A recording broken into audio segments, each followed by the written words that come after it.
So ini ada kesepakatan baru ini tentang tarif antara Amerika sama Indonesia. Indonesia menurunkan tarifnya dari berapa? 32 turun ke 19%. Tapi bukan cuma itu toh.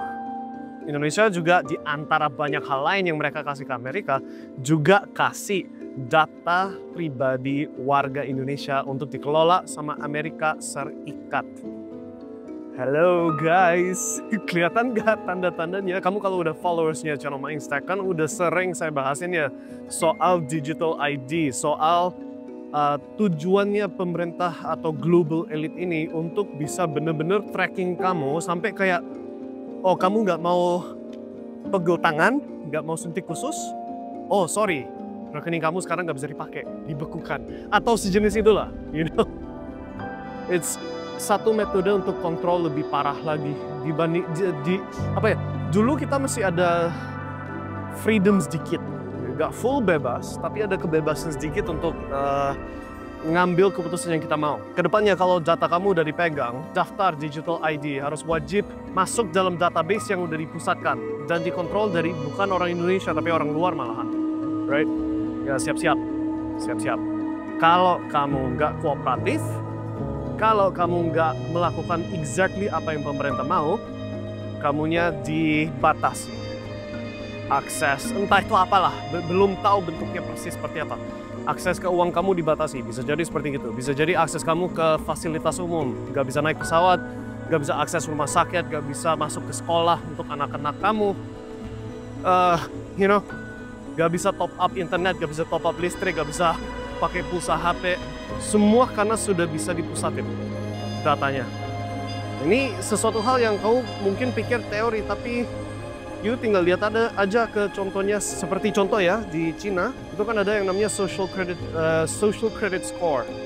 Jadi kalau kamu nggak behaviornya itu exactly persis apa itu yang negara Cina mau, kamunya nggak bisa akses apa-apa yang penting. Kamunya nggak bisa pinjam duit, kamunya nggak bisa beli rumah dan sebagainya. Nah dulu kita ketawain hahaha itu sistem komunis. Untung Indonesia nggak ada kayak gitu. Tapi kamu lihat aja kalau ini udah berlaku, data kamu udah dikasih ke Amerika. By the way, siapa itu sih Amerika?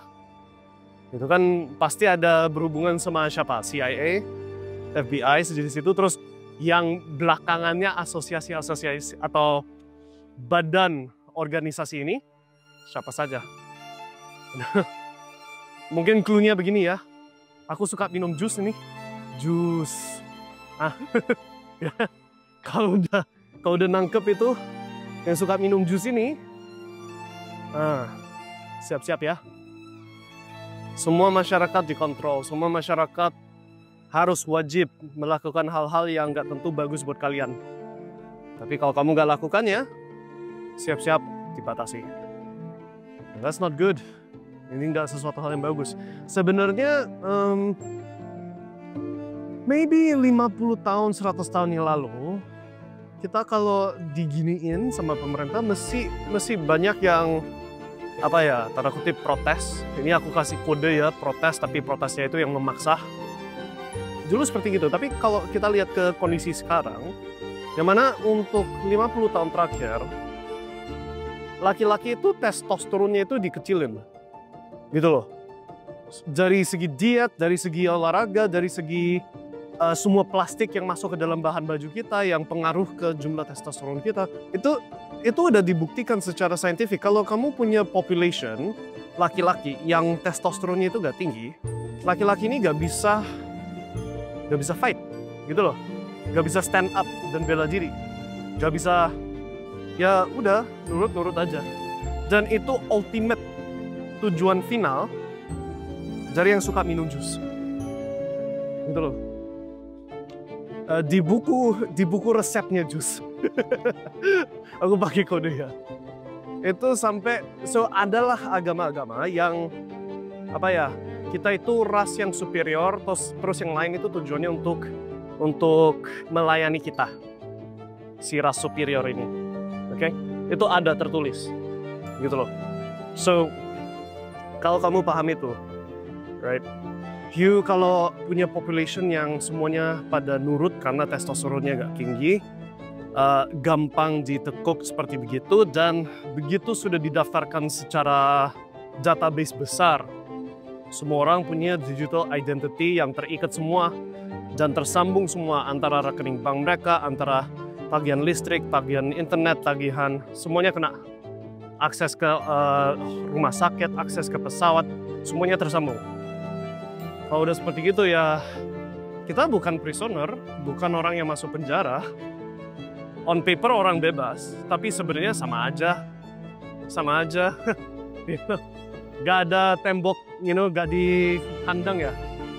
Gak dikandangkan, tapi sama aja gak bebas.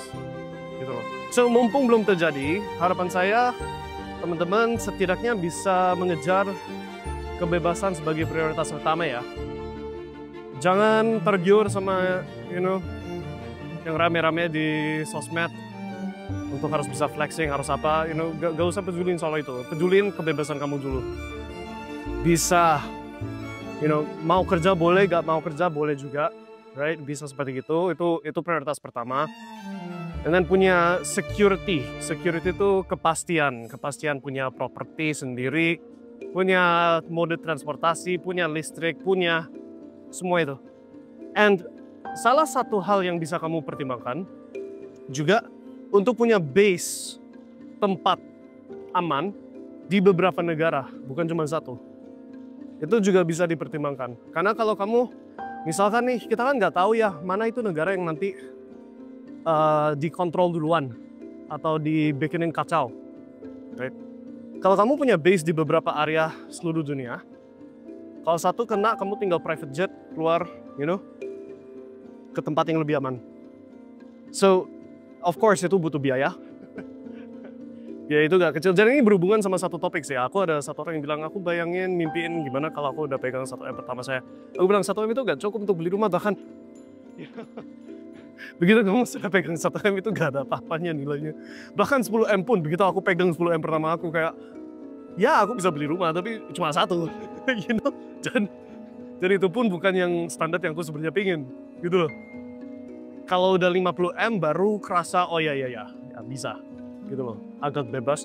And then maybe sekitar 100M lah. 100M udah agak bebas. So your goal really is minimal 100M. Itu goalnya. Kalau goalnya itu untuk bisa bebas ya, zaman sekarang. And itu bisa berubah sewaktu-waktu tergantung sama inflasi. Kalau goal kamu gak tercapai dalam waktu 10 tahun ke depan, siap-siap next goalnya itu bukan 100M tapi 200M. Gara-gara ada inflasi. Dan kalau itu gak kena lagi 10 tahun, siap-siap 400M. Itulah sifatnya inflasi ya. Harga semua barang makin lama makin naik. Per 10 tahun target kamu berapa harus dinaikin 2 kali lipat dari yang sebelumnya. Alright. But itu semua bukan karena tujuan finalnya itu duit, tapi karena tujuan finalnya itu untuk bisa bebas. At the end of the day, kalau kamu udah pegang uangnya cukup, kayak for me I have enough gitu untuk kepentingan aku ya, untuk bisa look after my family, untuk bisa jalan-jalan dan lain-lain. I would say kurang lebih 100M sih.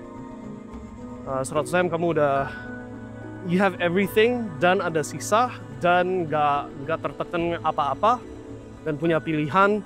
Dan kalau hal seperti yang aku sampaikan tadi terjadi, soal masalah krisis, soal masalah database digital ID, bla bla bla, kalau itu semua terjadi, you punya 100M bisa cari jalan. Oke. And of course 100M-nya bukan cash di rekening ya, tapi dalam berbagai macam aset, beberapa yang liquid, beberapa yang nggak liquid, but di situ kamu ada pilihan. Oke. So guys, I'm just saying, like apa yang kita udah sampaikan dari 2 tahun yang lalu yang membahasin soal internet akan dimatikan, sampai hal-hal kayak, nah yang pandemi terulang, pandemi 2.0, kayaknya setelah dilihat data-datanya mereka itu kayaknya menilai kitanya mungkin sudah gak akan terima kalau dipaksa vaksin kedua. So jalur yang aku bisa lihat sekarang, mereka itu ya udah kita gak perlu vaksinin manusianya, yang dipaksa vaksin hewannya, sapi yang dipotong jadi beef, ayam yang dijadikan untuk telur, semua itu divaksinkan. Paham ya? Dan itu bisa dari hewan karena kita konsumsi masuk ke kita. Menurut aku itu yang tren berikutnya. Tapi udah kelihatan banget, semua yang kita udah sampaikan berapa tahun yang lalu, lagi dieksekusi sekarang, dan hasil finalnya adalah banyak orang akan meninggal. And bagi yang masih sisa ini udah gak bisa mikir, nurut-nurut aja. And ujung-ujungnya jadi budak. So, not good time, man. Bukan momen hidup yang seenak kayak 50 tahun lalu lah.